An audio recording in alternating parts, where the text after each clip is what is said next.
దేవునికి ఇశ్రాయేలు ప్రజలంటే చాలా ఇష్టం. మీకు అర్థమవుతుందా?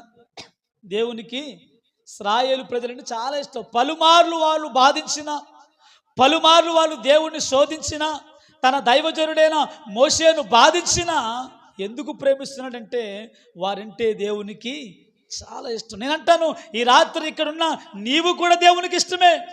కూర్చొని వింటున్నా నీవు కూడా దేవునికి చాలా ఇష్టం. పలుమార్లు నువ్వు దేవుణ్ణి బాధ పెట్టినా, పలుమార్లు దేవునికి వ్యతిరేకంగా వెళ్ళిపోయినా, పలుమార్లు దేవుణ్ణి ఇబ్బంది పెట్టినా, పలుమార్లు మందిరానికి దూరం అయిపోయినా, సంఘానికి దూరం అయిపోయినా, ప్రార్థనకు దూరం అయిపోయినా, దేవునికి వ్యతిరేకంగా ఉన్నా దేవుడు నిన్ను ప్రేమిస్తున్నాడు. దేవునికి స్తోత్రం చెప్పండి గట్టిగా. ఎందుకు ప్రేమిస్తున్నాడు? ఇది ప్రశ్న. చెప్పండి, ఎందుకు ప్రేమిస్తున్నాడు?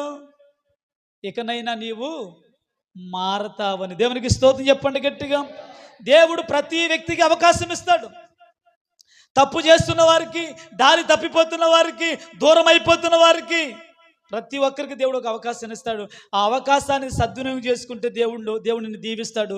ఆ అవకాశాన్ని దుర్వినియోగం చేసుకుంటే నువ్వు ఏమైపోతావో నీకే అర్థం కాదు. దేవునికి స్తోత్రం చెప్పండి గట్టిగా.